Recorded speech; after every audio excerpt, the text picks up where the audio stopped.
The National Association of Evangelicals community from coast to coast in our great land deeply appreciates and values his love for the truth of the Bible and his commitment to its great moral values. Ladies and gentlemen, the President of the United States, Ronald Reagan.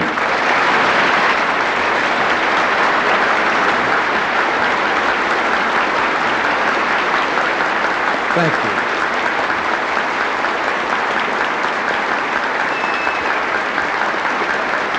Thank you very much.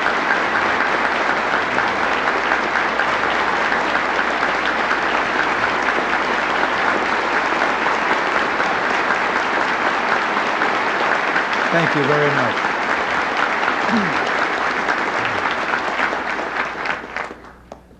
Thank you very much. And Reverend clergy all, Senator Hawkins, distinguished members of the Florida Congressional Delegation, and all of you, I can't tell you how you have warmed my heart with your welcome. I'm delighted to be here today.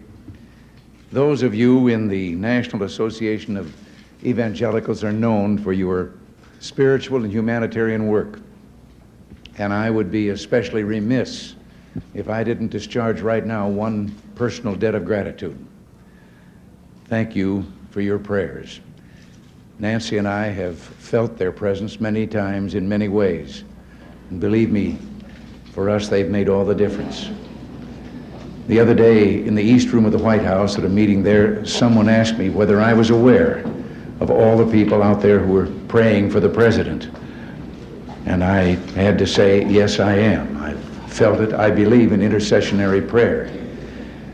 But I couldn't help but say to that questioner after he'd asked the question that, or at least say to them that if sometimes when he was praying he got a busy signal, it was just me in there ahead of him.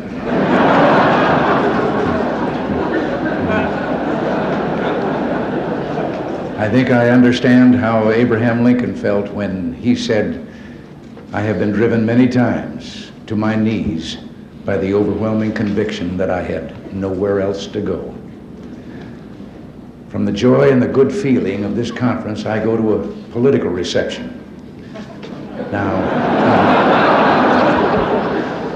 I don't know why, but that bit of scheduling reminds me of a story, which I'll share with you. An evangelical minister and a politician arrived at Heaven's Gate one day together.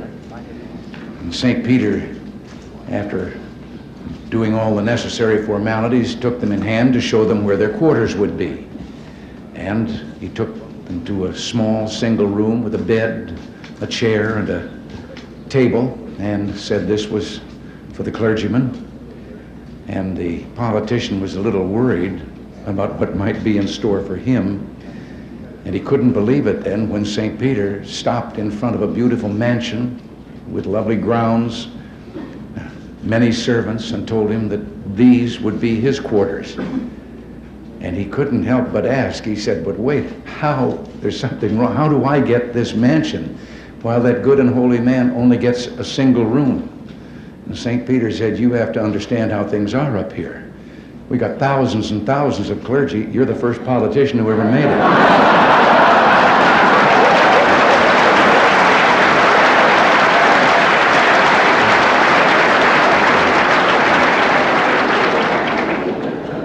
But I don't want to contribute to a stereotype.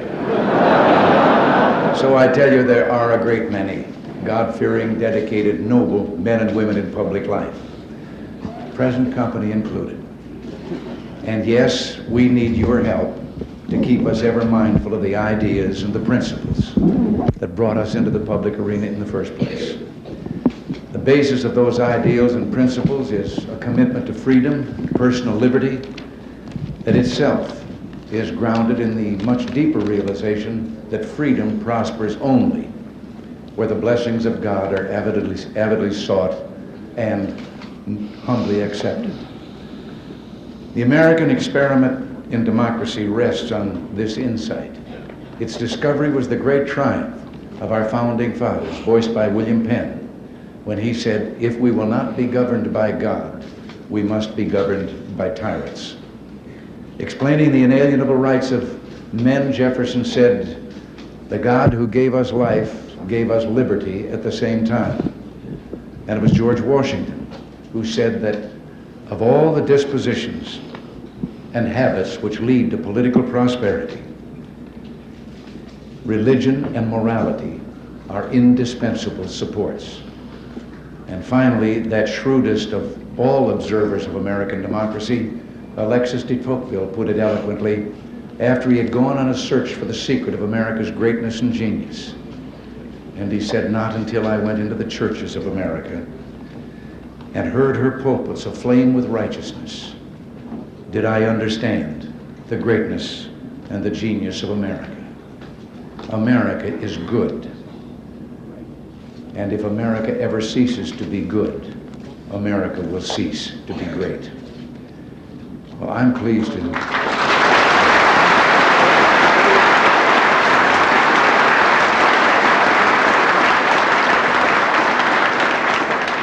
I'm pleased to be here today with you who are keeping America great by keeping her good. Only through your work and prayers, and those of millions of others, can we hope to survive this perilous century and keep alive this experiment in liberty, this last best hope of man. I want you to know that this administration is motivated by a political philosophy that sees the greatness of America in you, her people, and in your families, churches, neighborhoods, communities, the institutions that foster and nourish values like concern for others and respect for the rule of law under God. Now, I don't have to tell you that this puts us in opposition to, or at least out of step with, a prevailing attitude of many who have turned to a modern-day secularism, discarding the tried and time-tested values upon which our very civilization is based. No matter how well-intentioned, their value system is radically different from that of most Americans. And while they proclaim that they're freeing us from superstitions of the past, they've taken upon themselves the job of superintending us by government rule and regulation. Sometimes their voices are louder than ours, but they are not yet a majority.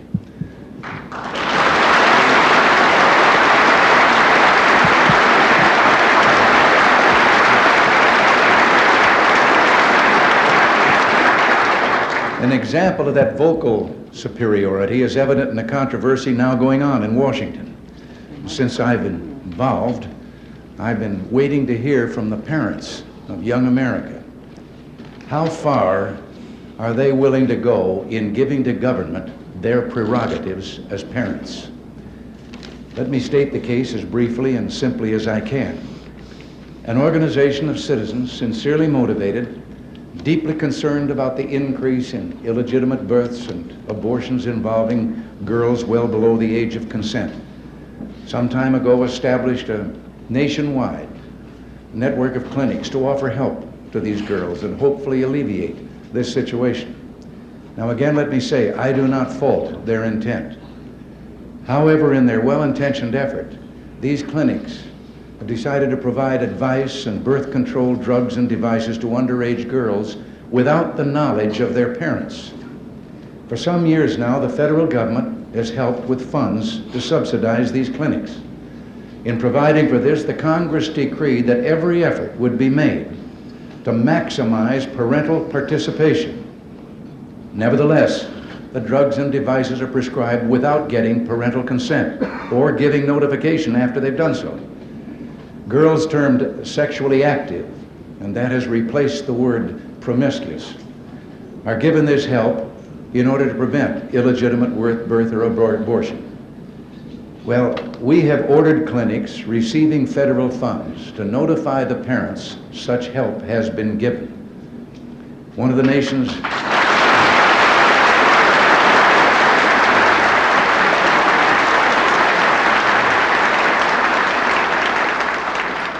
nation's leading newspapers has created the term squeal rule in editorializing against us for doing this, and we're being criticized for violating the privacy of young people. A judge has recently granted an injunction against an enforcement of our rule. I've watched TV TV panel shows discuss this issue, seen columnists pontificating on our error, but no one seems to mention morality as playing a part in the subject of sex.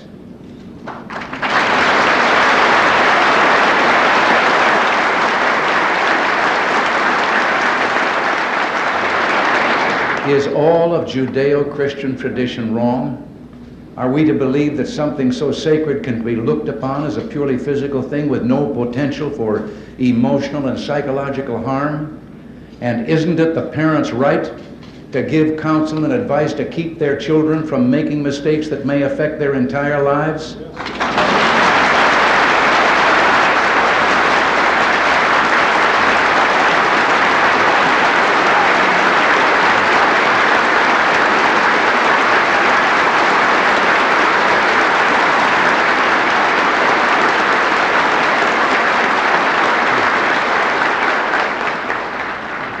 Many of us in government would like to know what parents think about this intrusion in their family by government. We're going to fight in the courts. The right of parents and the rights of family take precedence over those of Washington-based bureaucrats and social engineers.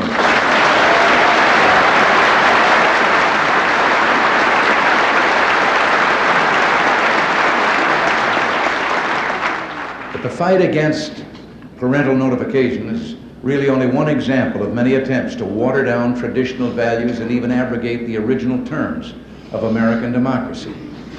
Freedom prospers when religion is vibrant and the rule of law under God is acknowledged.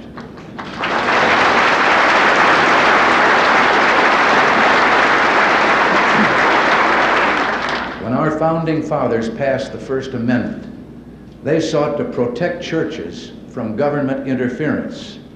They never intended to construct a wall of hostility between government and the concept of religious belief itself.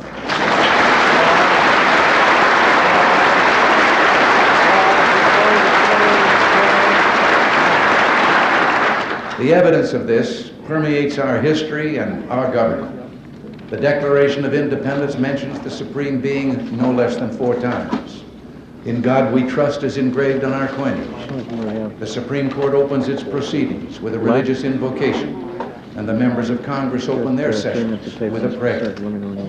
I just happen to believe the school children of the United States are entitled to the same privileges as Supreme Court.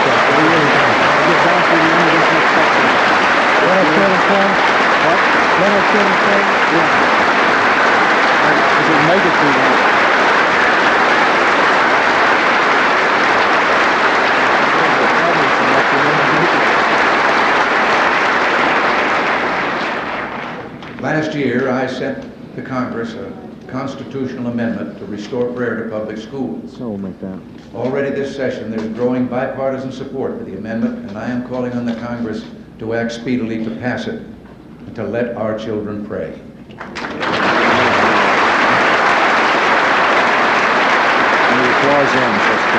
Perhaps some of you being held during the student's own time. The First Amendment never intended to require government to discriminate against religious speech.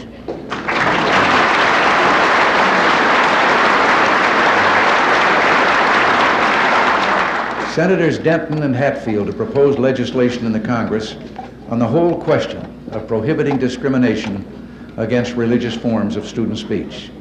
Such legislation could go far to restore freedom of religious speech for public school students. And I hope the Congress considers these bills quickly, and with your help, I think it's possible we could also get the constitutional amendment through the Congress this year.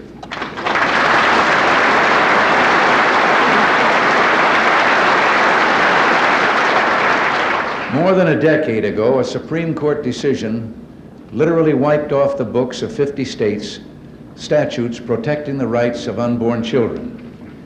Abortion on demand now takes the lives of up to 1.5 million unborn children a year. Human life legislation ending this tragedy will someday pass the Congress, and you and I must never rest until it does.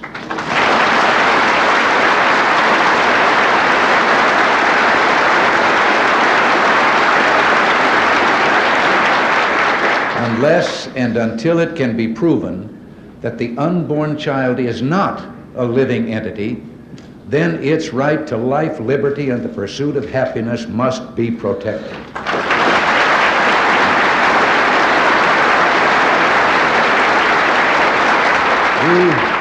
You may remember that when abortion on demand began, many, and indeed I'm sure many of you, warned that the practice would lead to a decline in respect for human life, that the philosophical premises used to justify abortion on demand would ultimately be used to justify other attacks on the sacredness of human life, infanticide or mercy killing. Tragically enough, those warnings proved all too true. Only last year, a court permitted the death by starvation of a handicapped infant.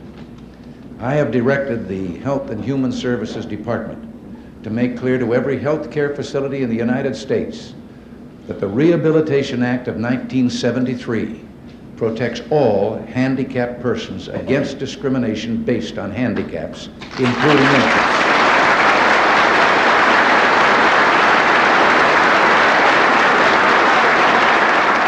We have taken the further step of requiring that each and every recipient of federal funds who provides health care services to infants must post and keep posted in a conspicuous place a notice stating that discriminatory failure to feed and care for handicapped infants in this facility is prohibited by federal law.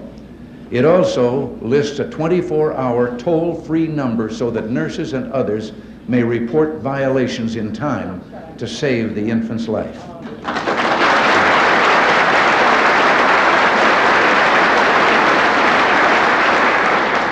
In addition, recent legislation introduced in the Congress by Representative Henry Hyde of Illinois not only increases restrictions on publicly financed abortions, it also addresses this whole problem of infanticide. I urge the Congress to begin hearings and to adopt legislation that will protect the right of life to all children, including the disabled or handicapped. Now, I'm sure that you must get discouraged at times, but you've done better than you know, perhaps. There's a great spiritual awakening in America.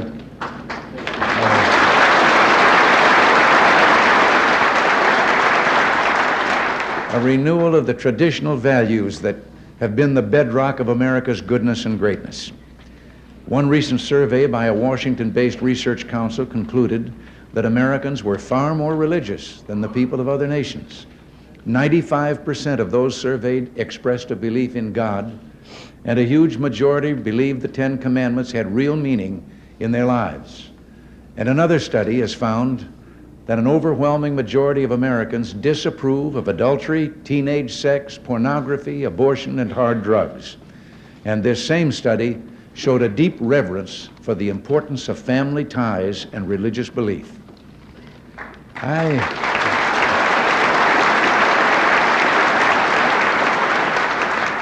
I think the items that we've discussed here today must be a key part of the nation's political agenda. For the first time, the Congress is openly and seriously debating and dealing with the prayer and abortion issues, and that's enormous progress right there. I repeat, America is in the midst of a spiritual awakening and a moral renewal, and with your biblical keynote, I say today, yes, let justice roll on like a river, righteousness like a never-failing stream. Now,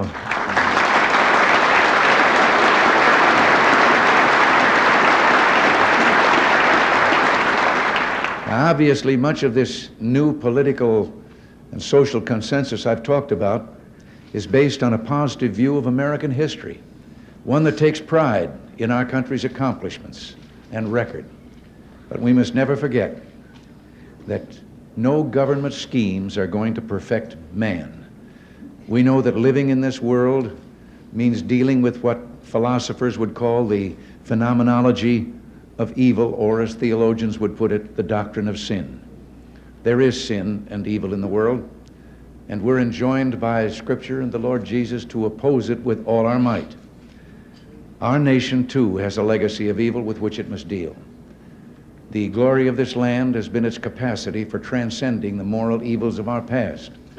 For example, the long struggle of minority citizens for equal rights, once a source of disunity and civil war, is now a point of pride for all Americans. We must never go back. There is no room for racism, anti-Semitism, or other forms of ethnic and racial hatred in this country.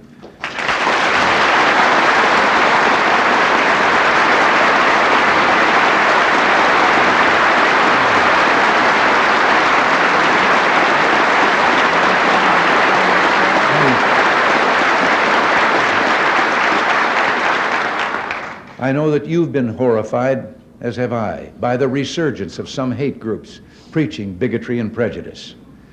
Use the mighty voice of your pulpits and the powerful standing of your churches to denounce and isolate these hate groups in our midst. The commandment given us is clear and simple. Thou shalt love thy neighbor as thyself.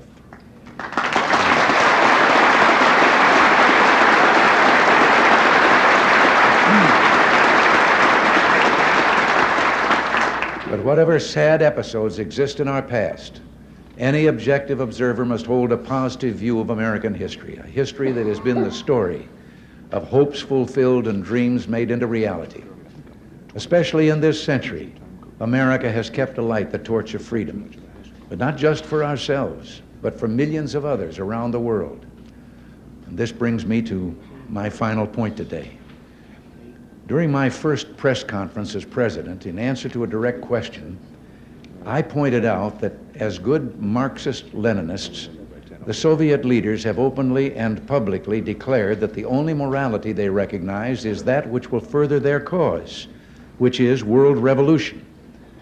I think I should point out I was only quoting Lenin, their guiding spirit, who said in 1920 that they repudiate all morality that proceeds from supernatural ideas, that's their name for religion, or ideas that are outside class conceptions. Morality is entirely subordinate to the interests of class war, and everything is moral that is necessary for the annihilation of the old exploiting social order and for uniting the proletariat. Well, I think the refusal of many influential people to accept this elementary fact of Soviet doctrine illustrates an historical reluctance to see totalitarian powers for what they are.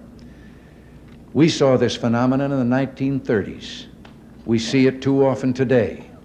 This doesn't mean we should isolate ourselves and refuse to seek an understanding with them.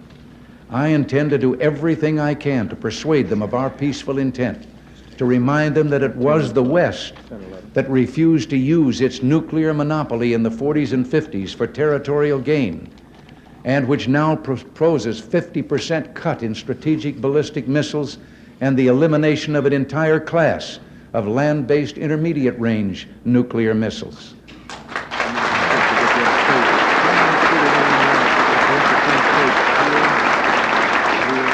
At the same time, however, they must be made to understand we will never compromise our principles and standards. We will never give away our freedom. We will never abandon our belief in God.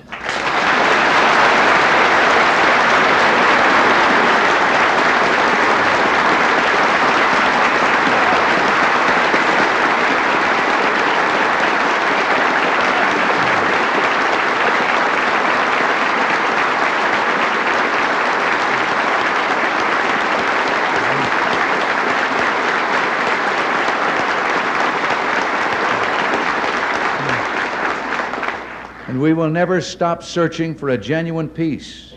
But we can assure none of these things America stands for through the so-called nuclear freeze solutions proposed by some. The truth is that a freeze now would be a very dangerous fraud, for that is merely the illusion of peace. The reality is that we must find peace through strength. I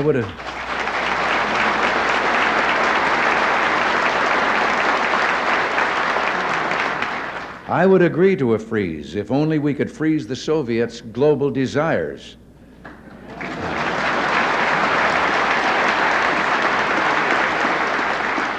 A freeze at current levels of weapons would remove any incentive for the Soviets to negotiate seriously in Geneva and virtually end our chances to achieve the major arms reductions which we have proposed. Instead, they would achieve their objectives through the freeze. A freeze would reward the Soviet Union for its enormous and unparalleled military buildup. It would prevent the essential and long overdue modernization of United States and Allied defenses and would leave our aging forces increasingly vulnerable. And an honest freeze would require extensive prior negotiations on the systems and numbers to be limited and on the measures to ensure effective verification and compliance. And the kind of a freeze that has been suggested would be virtually impossible to verify. Such a major effort would divert us completely from our current negotiations on achieving substantial reductions.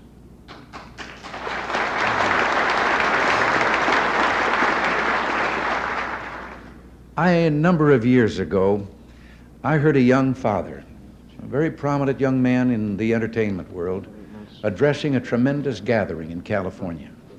It was during the time of the Cold War, and communism and our own way of life were very much on people's minds, and he was speaking to that subject. And suddenly, though, I heard him saying, "I love my little girls more than anything," and I said to myself, "Oh no, don't say that." But I had underestimated him. He went on, "I would rather see my little girls die now, still believing in God, than have them grow up under communism and one day die no longer believing in God."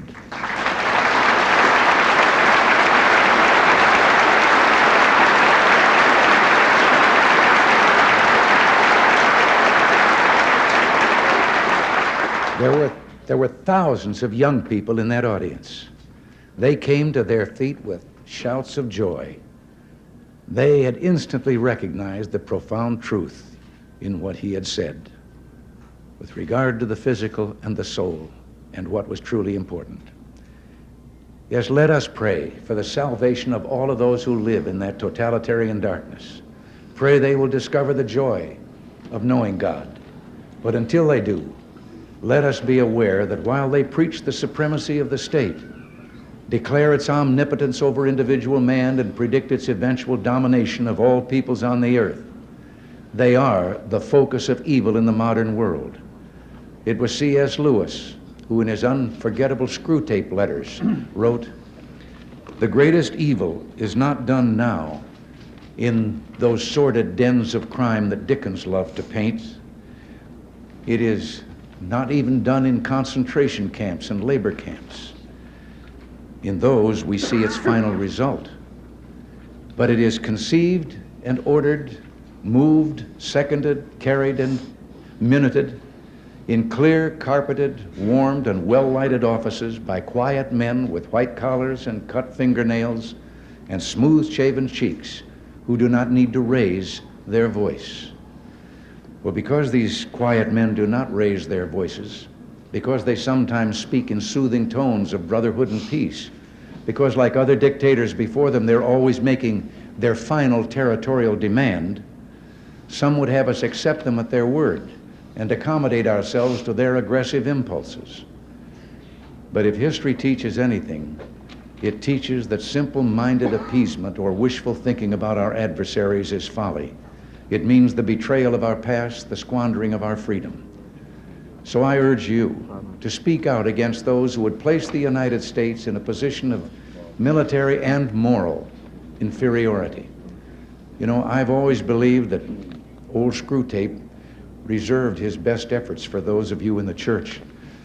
So in your discussions of the nuclear freeze proposals, I urge you to beware the temptation of pride, the temptation of blithely declaring yourselves above it all and label both sides equally at fault, to ignore the facts of history and the aggressive impulses of an evil empire, to simply call the arms race a giant misunderstanding, and thereby remove yourself from the struggle between right and wrong and good and evil.